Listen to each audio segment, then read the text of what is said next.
Exercise 13.1 question number 6 हमारे पास है। An equilateral triangle is inscribed in a circle. हमने यहाँ पर एक ट्राइंगल को बनाना है। कौन सा ट्राइंगल को बनाना है? एक इक्विलेटरल ट्राइंगल। इक्विलेटरल ट्राइंगल हमारे पास वो ट्राइंगल होता है जिनके तीनों साइड्स हमारे पास बराबर होते हैं। इसके साथ साथ हमने क्या करना है? Find the altitude. हमने एल्टीट्यूड फाइंड करना है ऑफ द ट्राइंगल। ट्राइंगल का if the radius is 3 units. यहाँ पर हमारे पास 3 यूनिट्स है, 4 यूनिट्स है, 6 यूनिट्स है और 12 यूनिट्स है। तो तरीका सब के लिए सेम रहेगा।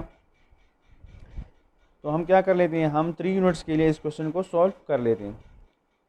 पहले हम 3 यूनिट्स के लिए सॉल्व कर रहे हैं, तो आप यूनिट्स आप इंचज़ में भी ले सकते हो, सेंटीमीटर में भी ले सकते हो, आपकी मर्ज़ी है। तो हम यहाँ पर क्या करते हैं?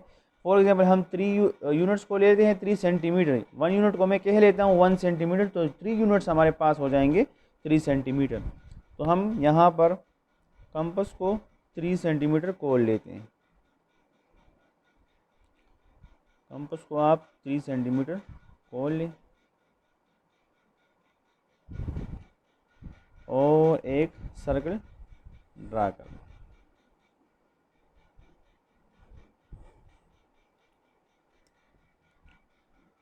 सेंटर ओ को मेंशन करें और इसको हम नाम दे दें ओ का।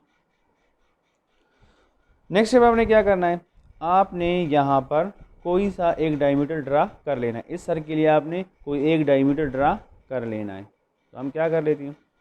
हम एक डायमीटर ड्रा कर लेते हैं। फॉर एग्जांपल हम ये वाला ड्रा कर लेते हैं। इसको मैं ए का नाम दे देता हूँ और इसको हम बी का नाम दे देते हैं। हमने क्या किया? सर्कल ड्रा कर लिया। फिर हमने कोई भी डायमीटर ड्रा करना है। आप इस तरह भी ड्रा कर सकते हैं, आप डायमीटर को इस तरह भी ड्रा कर सकते हैं। हमने इसको इस तरह ड्रा कर लिया। फिर आपने क्या करना है?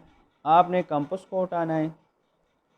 कंपास को आपने कितना खोलना है? जितना आपने इस सर्कल को ड्रा करने के लिए कंपास को खोला था, मतलब 3 सेंटीमीटर। तो आपने ए पॉइंट पे या बी पॉइंट पे एक पॉइंट पे रख लेना है। फॉर एग्जांपल मैं इसको रख लेता हूँ ए पे रख लेता हूँ। तो इस ए पॉइंट पे रख कर एक तरफ एक आर्क लगाएं और ए के दूसरी तरफ एक आर्क लगाएं।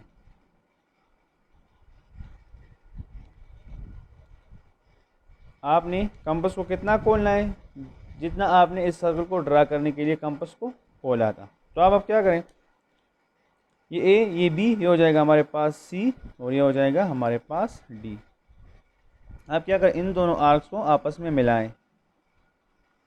सी और डी को आपस में मिला लें। जहाँ पर हमारे पास ये आर्क्स इस सर्कल को टच कर रहे हैं, बिल्कुल उसी पॉइंट से आपने इस लाइन को ड्रा करना है।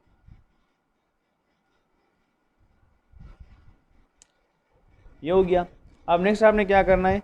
इस सी को आपने बी के साथ मिला लेना है।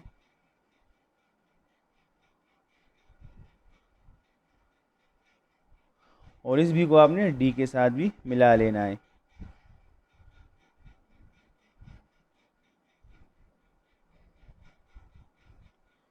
तो ये जो आपके पास ये ट्राइंगल बन गया, ये आपके पास एक इक्विलेटरल ट्राइंगल इंस्क्राइब हो गया है इनसाइड अ सर्कल। अब हमने क्या करना है? हमने इस ट्राइंगल के लिए एल्टीट्यूड को फाइंड करना है। तो एल्टीट्यूड हमारे पास इस ट्राइंगल के लिए जो है वो हमारे पास बी से लेकर इस पॉइंट तक है। तो हम इस पॉइंट को एक नाम दे देते हैं ए बी सी डी। ये हमारे पास हो जाएगा ई। तो एल्टीट्यूड ऑफ ये जो हमारे पास ट्राइंगल है बी, बी से लेकर ई तक, ये जो हमारे पास ये फासला है, ये हमारे पास एल्टीट्यूड ऑफ द ट्राइंगल है। बी से लेकर ई तक हमारे पास जो डिस्टेंस है ये बराबर है हमारे पास बी से लेकर ओ तक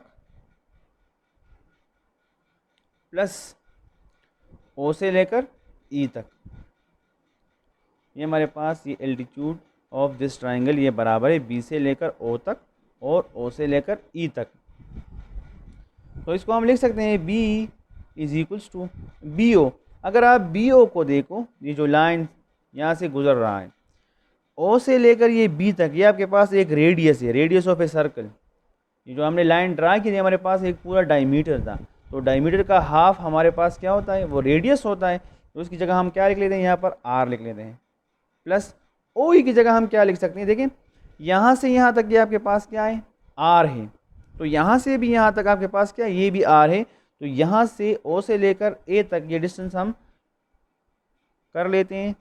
तो ये हमारे पास देखिए बच्चे, ये हमारे पास 3 सेंटीमीटर है, तो हाफ इस तरफ, 1.5 इस तरफ और 1.5 इस तरफ, मतलब ये ओ ई की जगह हम लिख सकते हैं ये 1/2 ऑफ आर, मतलब ये रेडियस का हाफ है, ये ओ ई हमारे पास इस रेडियस का हाफ है। तो अब हम क्या कर लेते हैं, B E is equals to, यहाँ पर आप एलसीएम ले लें तो हो जाएगा 2r प्लस आर, तो B E is equals to 3/2 into r, मतलब ये जो हमारे पास यहाँ पर एल्टीट्यूड है वो 3/2 ऑफ रेडियस है, वो हमारे पास 3/2 ऑफ रेडियस।